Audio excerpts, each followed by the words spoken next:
Hi, this is Tom from the Blue Dot, and today we're going to review the Samsung Galaxy Tab. This is the 7-inch model and the i800 model, so it's one of the first tabs. This is a Verizon tablet that we'll be reviewing today. There are other Galaxy Tabs out there that are Wi-Fi only, but this one is the 3G model.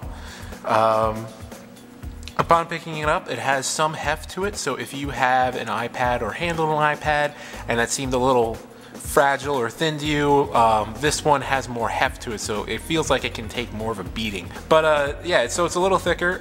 Some people like that. There are covers out there to make it look like a book, which is kind of cool. So let's take a look at the outside of the device. Right here, if I reflect it, you can see the outside black edge here and the screen in the center. The screen in the center is 7 inches. There's a 10-inch model or a 10.1-inch model out there that is a little bit larger, but I think this is the perfect size. Down here are the regular Android option buttons. You have the option button, home button, back button, and of course the search button.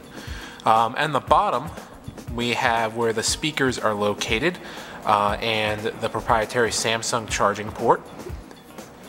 On the right, we have the power button, the volume keys, and the micro SD port. This model has 2 gigabytes of space, but it's expandable to 32 gigs, which you can use this port for. On the back, we have the camera and the flash, as well as like kind of a matte, or kind of half matte back to it. Gives you kind of a grip while you're holding it. Up top, we have the headphone jack. And to the left, we have the microphone. Another thing I forgot to mention on the front is, let's see if we can get it, is the camera. This is a front-facing camera. It is 1.3 megapixels, so you'll get a relatively clear picture when you're using it for Skype or taking MySpace angle pictures with it. Right next to it is the light sensor. If you have the screen on for automatic brightness, that is the sensor that will tell it to go brighter or dimmer. Alright, so let's turn this on. Slide this across. And right away you see it's a really bright, beautiful screen. Samsung is really known for this, especially with their Galaxy S phones and the Galaxy Note. And this is no exception. It is a very beautiful screen. It is not HD, but at 7 inches, I think HD is kind of unnecessary, so you don't really need that. You'll really notice the difference if you put your face right up against it, but you probably shouldn't be doing that with any screen.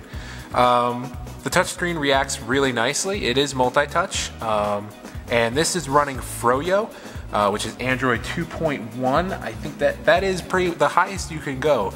This device is almost impossible to root, but if you can do it, I mean, bravo. But otherwise, Froyo is a pretty solid Android operating system. There's nothing really too wrong with it. You're just missing some features of what Jelly Bean and Ice Cream Sandwich have. Alright, so we're going to take a look at the camera. There is no standalone camera button. I don't think there really is any of those on any tablet, but I might be wrong. But let's check out the camera app here. Take a look at that. Or we don't have an SD card in here, but that's okay. So it gives off a clear picture. You have a few options over to the left, which is nice. You can do single shot, continuous. You can do some panorama, I should say. For screen mode, you can put it for portrait, landscape, night, sports. What that means is if you have it at night, it's going to have a much slower shutter speed.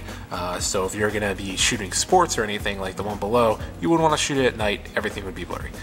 You can have the flash on or off. You can mess around with the brightness and contrast, and there's a couple other options here, such as resolution, white balance, things like that. A surprising amount of options for a tablet. I mean, I don't know many people who take pictures with their tablet. It seems a little cumbersome, but it seems to have just the same options that their phones do, which is really nice. Now, to flip it to video, we can just go right here. Alright.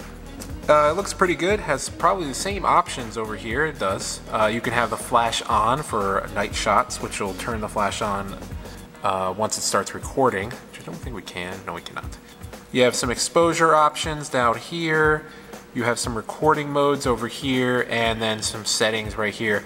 There is no resolution setup, so you're pretty much confined to what it can shoot in video, and I believe it's just standard. You won't get any HD video.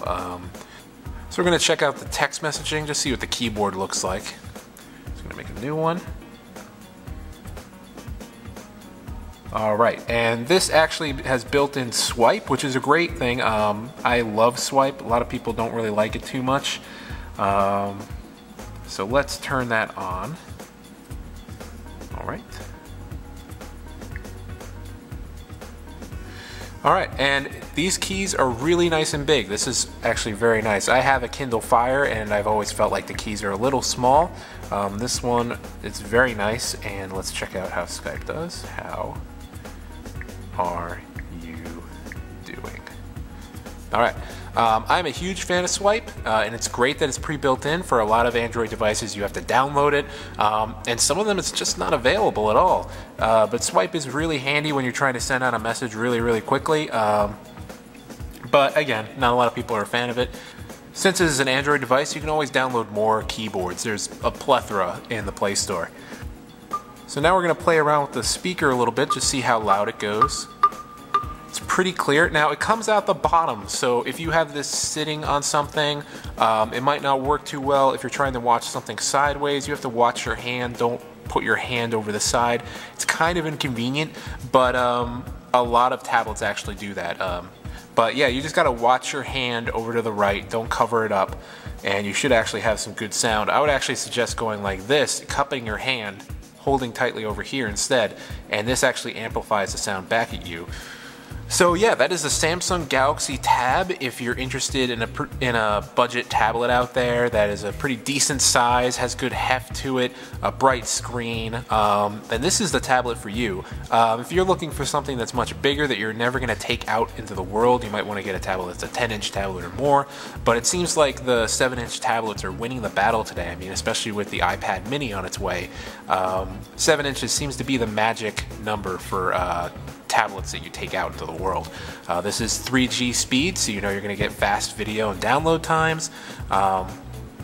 If you're interested in purchasing this product, it's on at our store at www.thebluedot.net, as well as other cell phones and devices.